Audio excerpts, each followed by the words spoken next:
Chapitre 6, lu par Elif. Où se continuent les fines prouesses d'amour que fit Don Quichotte dans la Sierra Morena. Et revenons à conter ce que fit le chevalier de la triste figure quand il se vit seul. L'histoire dit qu'à peine Don Quichotte eut achevé ses sauts et ses culbutes, nu de la ceinture en bas et vêtu de la ceinture en haut, voyant que Sancho s'en était allé, sans vouloir attendre d'autres extravagances, il gravit jusqu'à la cime d'une roche élevée, et là se remit à réfléchir sur une chose qui avait déjà maintes fois occupé sa pensée, sans qu'il eût encore pu prendre une résolution. C'était de savoir lequel serait le meilleur et lui conviendrait le mieux d'imiter Roland dans ses folies dévastatrices, ou bien Amadis dans ses folies mélancoliques. Il se parla à lui-même. Il disait que Roland ait été aussi brave et vaillant chevalier, que tout le monde le dit. Qu'y a-t-il à cela de merveilleux? Car enfin il était enchanté, et personne ne pouvait lui ôter la vie, si ce n'est qu'en lui enfonçant une épingle noire sous la plante du pied. Or il portait toujours à ses souliers 6 semelles de fer. Et pourtant toute sa magie ne servit de rien contre Bernard del Carpio, qui découvrit la feinte et l'étouffa entre ses bras dans la gorge de Roncevaux. Mais laissant à part la question de sa vaillance, venons à celle de sa folie. Car il est certain qu'il perdit le jugement sur les indices qu'il trouva aux arbres de la fontaine, et sur la nouvelle que lui donna le pasteur qu'Angélique avait dormi plus de 2 siestes avec Médor, ce petit mort aux cheveux bouclés, page d'Agramont. Et certes, s'il imaginait que cette nouvelle était vraie, et que la dame lui avait joué ce tour, il n'eut pas grand mérite à devenir fou. Mais moi, comment puis-je l'imiter dans les folies, ne l'ayant point imité dans le sujet qui les fit naître?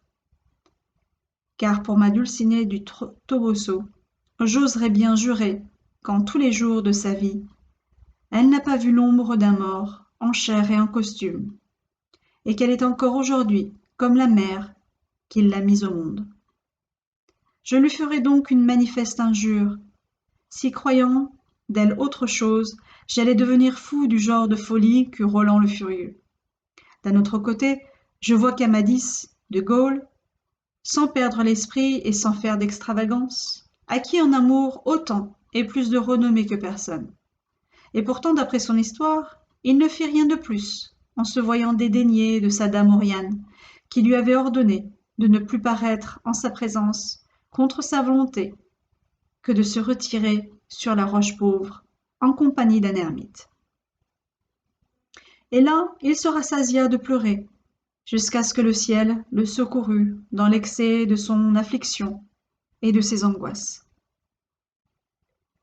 Si telle est la vérité, et ce l'est à coup sûr, pourquoi me donnerais-je à présent la peine de me déshabiller tout à fait et de faire du mal à ces pauvres arbres, qui n'en fait aucun? Et qu'ai-je besoin de troubler l'eau claire de ces ruisseaux qui doivent me donner à boire quand l'envie m'en prendra? Vive, vive la mémoire d'Amadis, et qu'il soit imité en tout ce qui est possible par Don Quichotte de la Manche, duquel on dira ce qu'on a dit d'un autre, que s'il ne fit pas de grandes choses, qu'il périt pour les avoir entreprises. Et si je ne suis ni outragé, ni dédaigné par ma Dulcinée, ne me suffit-il pas, comme je l'ai déjà dit, d'être séparé d'elle par l'absence? Courage donc, les mains à la besogne, venez à mon souvenir, belles actions d'Amadis, enseignez-moi par où je dois commencer à vous imiter. Mais je sais que ce qu'il fait la plupart du temps, ce fut de réciter ses prières, et c'est ce que je vais faire aussi. Alors, pour lui servir de chapelet, Don Quichotte prit de grosses pommes de liège qu'il enfila, et dont il fit un rosaire à 10 grains. Mais ce qui le contrariait beaucoup, c'était de ne pas avoir sous la main un ermite qui le confessa et lui donna des consolations. Aussi passait-il le temps, soit à se promener dans la prairie, soit à écrire et à tracer sur l'écorce des arbres ou sur le sable menu une foule de vers, tous accommodés à sa tristesse et quelques-uns à la louange de sa dulcinée. Mais les seuls qu'on put retrouver entiers, et qui fussent encore lisibles quand on vint à sa recherche, furent les strophes suivantes. Arbres, plantes et fleurs, qui vous montrez en cet endroit si haut, si vert et si brillant. Écoutez. Si vous ne prenez plaisir à mon malheur, écoutez mes plaintes respectables. Que ma douleur ne vous trouble point, quelque terrible qu'elle éclate. Car, pour vous payer sa bienvenue, ici pleura Don Quichotte, l'absence de Dulcinée du Toboso. Voici le lieu où l'amant le plus loyal se cache loin de sa dame, arrivé à tant d'infortunes, sans savoir ni comment ni pourquoi. Un amour de mauvaise engeance le ballotte et se joue de lui. Aussi, jusqu'à remplir un baril, ici pleura Don Quichotte, l'absence de Dulcinée du Toboso. Cherchant des aventures à travers de durs rochers, et maudissant de plus dures entrailles, sans trouver parmi les broussailles et les rocs autre chose que des mésaventures, l'amour le frappa, de son fouet acéré, non de sa douce bandelette, et blessé sur le chignon. Ici pleura Don Quichotte, l'absence de Dulcinée du Toboso. Ce ne fut pas un petit sujet de rire pour ceux qui firent la trouvaille des vers qu'on vint de citer, que cette addition du Toboso, faite hors ligne au nom de Dulcinée, car ils pensaient que Don Quichotte s'était imaginé que si, en nommant Dulcinée, il n'ajoutait aussi du Toboso, la strophe ne pourrait être comprise. Et c'est en effet ce qu'il avoua de lui-même. Il écrivit bien d'autres poésies, mais comme on l'a dit, ces 3 strophes furent les seules qu'on put déchiffrer. Tantôt l'amoureux chevalier occupait ainsi ses loisirs, tantôt il soupirait, appelait les faunes et les sylvains de ses bois, les nymphes de ses fontaines, la plaintive et vaporeuse écho, les conjurant de l'entendre, de lui répondre et de le consoler. Tantôt il cherchait quelques herbes nourrissantes pour soutenir sa vie en attendant le retour de Sancho. Et si au lieu de tarder 3 jours à revenir, celui-ci eût tardé 3 semaines, le chevalier de la triste figure serait resté si défiguré qu'il n'eût pas été reconnu, même de la mère qui l'avait mis au monde. Mais il convient de le laisser absorber dans ses soupirs et ses poésies, pour conter ce que devint Sancho et ce qui lui arriva dans son ambassade. Dès qu'il eut gagné la grande route, il se mit en quête du Toboso et atteignit le lendemain l'hôtellerie où il était arrivé, la disgrâce des sceaux sur la couverture. À peine l'eut-il aperçu qu'il s'imagina voltiger une seconde fois par les airs, et il résolut bien de ne pas y entrer, quoiqu'il fût justement l'heure de le faire, c'est-à-dire l'heure de dîner, et qu'il eut grande envie de goûter quelque chose de chaud, n'ayant depuis bien des jours rien mangé que des provisions froides. Son estomac le força donc à s'approcher de l'hôtellerie, encore incertain s'il entrerait ou brûlerait l'étape. Tandis qu'il était en suspens, 2 hommes sortirent de la maison, et dès qu'ils l'eurent aperçu, l'un d'eux dit à l'autre. « Dites-moi, seigneur licencié, cet homme à cheval, n'est-ce pas Sancho Panza ? Celui que la gouvernante de notre aventurier prétend avoir suivi son maître en guise d'écuyer ? » « C'est lui-même, répondit le licencié.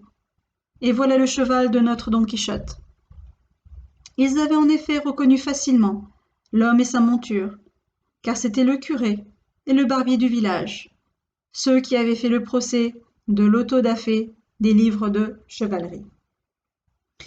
Aussitôt qu'ils eurent achevé de reconnaître Sancho, et Rocinante, désirant savoir des nouvelles de Don Quichotte, ils s'approchèrent du cavalier, et le curé, l'appelant par son nom.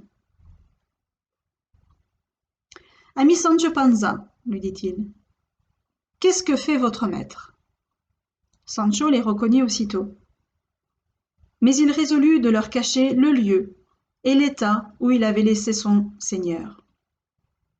Il leur répondit donc que celui-ci était occupé, en un certain endroit, à une certaine chose qui lui était d'une extrême importance, mais qu'il ne pouvait découvrir au prix des yeux qu'il avait dans sa tête.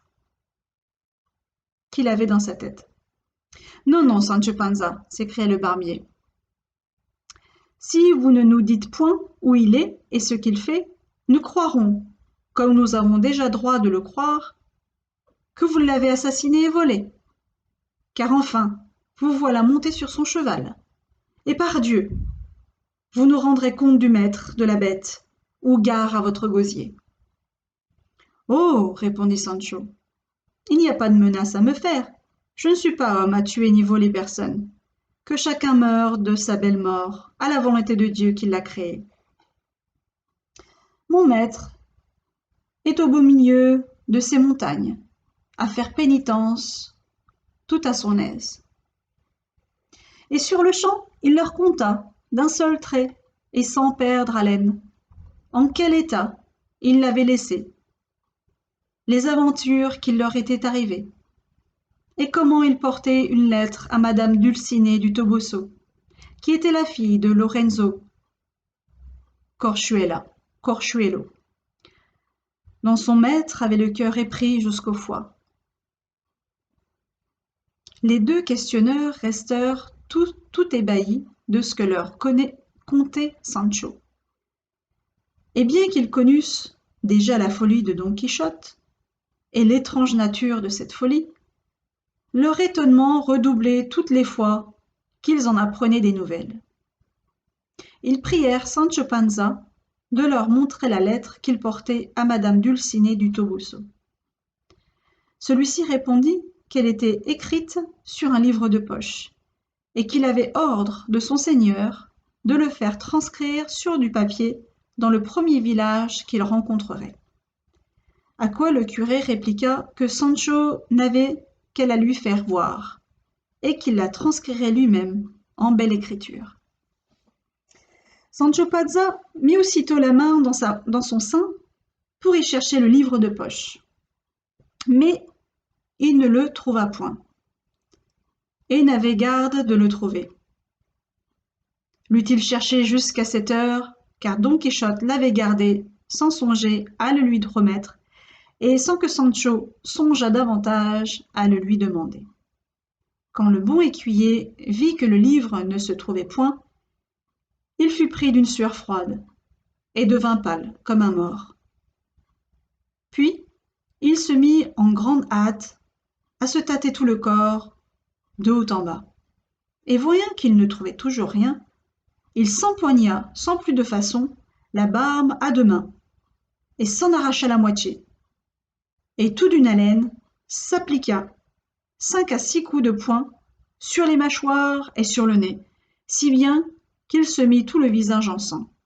Voyant cela, le curé et le barbier lui demandèrent à la fois ce qui lui était arrivé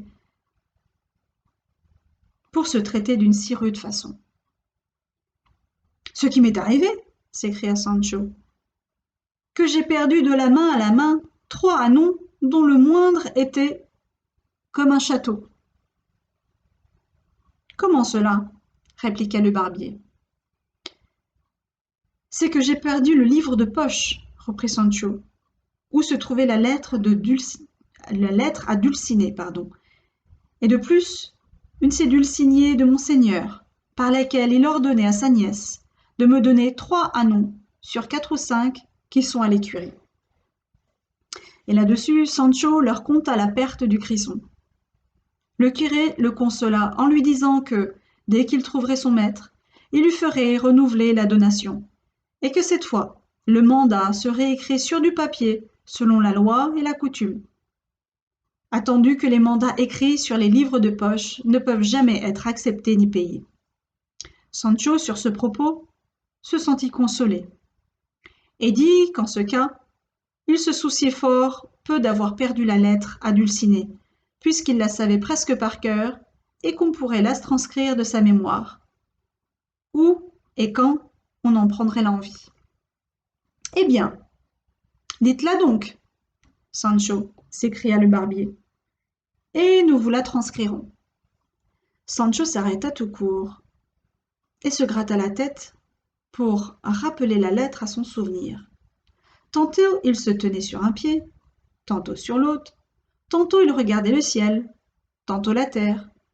Enfin, après s'être rongé plus qu'à la moitié l'ongle d'un doigt, tenant en suspens ceux qui attendaient sa réponse, il s'écria, au bout d'une longue pause. Par le saint nom de Dieu, Seigneur licencié, je veux bien que le diable emporte ce que je me rappelle de la lettre. Pourtant, elle disait, pour commencer, « Haute et souterraine dame ». « Oh non, interrompit le barbier, il n'y avait pas souterraine, mais surhumaine ou souveraine dame. »« C'est cela même, s'écria Sancho. Ensuite, si je m'en souviens bien, elle continue en disant, si je ne m'en souviens pas mal, le blessé est manquant de sommeil. Et le piqué baise à votre grâce les mains, ingrate et très méconnaissable beauté. Puis, je ne sais trop ce qu'il disait de bonne santé et de maladie qui lui envoyait. Puis il s'en allait, discourant jusqu'à ce qu'il vint à finir par « À vous jusqu'à la mort, le chevalier de la triste figure. » Les deux auditeurs s'amusèrent beaucoup à voir quelle bonne mémoire avait Sancho Panza. Ils lui en firent compliment et le prièrent de répéter la lettre encore 2 fois pour qu'ils pussent eux-mêmes l'apprendre par cœur et la transcrire à l'occasion. Sancho la répéta donc 3 fois, 3 autres fois, et 3 fois répéta 3 autres 1000 impertinences. Après cela, il se mit à compter les aventures de son maître. Mais il ne souffla mot de la berne qu'il avait essuyée dans cette hôtellerie où il refusait toujours d'entrer. Il ajouta que son seigneur, dès qu'il aurait reçu de favorables dépêches de sa dame Dulcinée du Toboso, allait se mettre en campagne pour tâcher de devenir empereur, ou monarque pour le moins, ainsi qu'ils en étaient convenus entre eux, et que c'était une chose toute simple et très facile, tant était grande la valeur de sa personne et la force de son bras. Puis qu'aussitôt qu'il serait monté sur le trône, il le marierait, lui Sancho, qui serait alors veuf, parce qu'il ne pouvait en être autrement, et qui lui donnerait pour femme une suivante de l'impératrice, héritière d'un riche et grand état, en terre ferme, n'ayant pas plus d'îles que d'îlots, desquels il ne souciait plus. Sancho débitait tout cela d'un air si grave, en s'essuyant de temps en temps le nez et la barbe, et d'un ton si dénué de bon sens, que les 2 autres tombaient de leur haut, considérant quelle violence devait avoir eu la folie de Don Quichotte, puisqu'elle avait emporté après elle le jugement de ce pauvre homme. Ils ne voulurent pas se fatiguer à le tirer de l'erreur où il était, car il leur parut que sa conscience n'était point en péril. Le mieux était de l'y laisser, et qu'il serait bien plus divertissant pour eux d'entendre ses extravagances. Aussi lui dirent-ils que de prier Dieu pour la santé de son seigneur, et qu'il était dans les futurs contingents et les choses hypothétiques qu'avec le cours du temps, il devint empereur ou pour le moins archevêque ou dignitaire d'un ordre équivalent. En ce cas, Seigneur, répondit Sancho, Si la fortune embrouillait les affaires de façon qu'il prit fantaisie à mon maître de ne plus être empereur, mais archevêque, je voudrais bien savoir dès à présent ce qu'ont l'habitude de donner à leurs écuyers, les archevêques errants.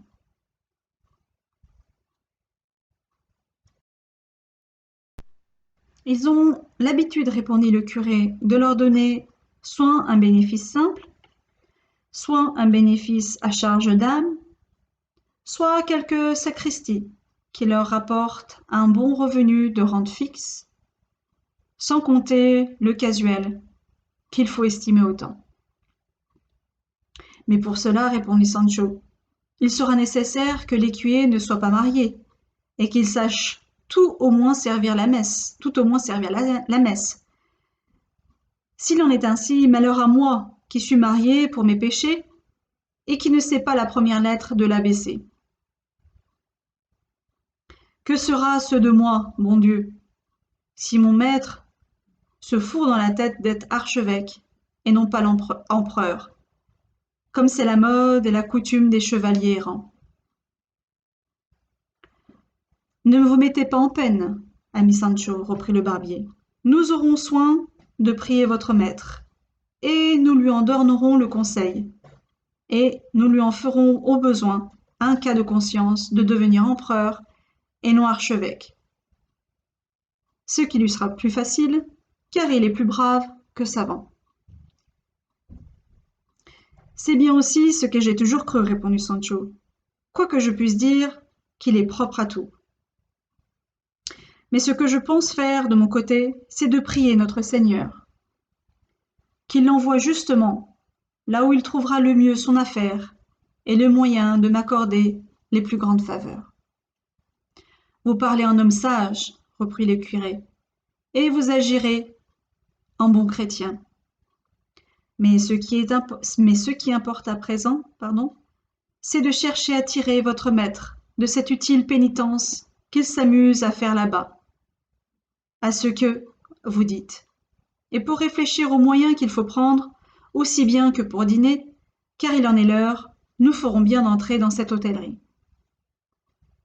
Sancho répondit qu'ils y entrassent,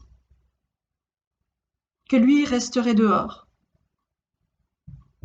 et qu'il leur dirait ensuite quelle raison l'empêchait d'entrer, mais qu'il les suppliait de lui faire apporter quelque chose à manger, de chaud bien entendu, ainsi que de l'orge pour Rocinante. Les deux amis entrèrent, le laissant là, et peu de moments après, le barbier lui apporta de quoi dîner. Ensuite, ils se mirent à disserter ensemble sur les moyens qu'il fallait employer pour réussir dans leur projet. Et le curé vint à s'arrêter à une idée parfaitement conforme au goût de Don Quichotte, ainsi qu'à leur intention. Ce que j'ai pensé, dit-il au barbier, c'est de prendre le costume d'une demoiselle errante, tandis que vous vous arrangez le mieux possible en écuyer. Nous irons ensuite trouver Don Quichotte, et puis, feignant d'être une demoiselle affligée et quêtant du secours, je lui demanderai un don qu'il ne pourra manquer de m'octroyer en qualité de valeureux chevalier errant. Et ce don que je pense réclamer, c'est qu'il m'accompagne où il me plaira de le conduire, pour faire un tort que m'a fait un chevalier, pour défaire un tort, que m'a fait un chevalier félon. Je le supplierai aussi de ne point me faire lever mon voile, ni de m'interroger sur mes affaires, jusqu'à ce qu'il m'ait rendu raison de ce courtois chevalier. Je ne doute point que Don Quichotte ne consente à tout ce que lui sera demandé sous cette forme, et nous pourrons ainsi le tirer de là, pour le ramener au pays, où nous essaierons de trouver quelque remède à son étrange folie.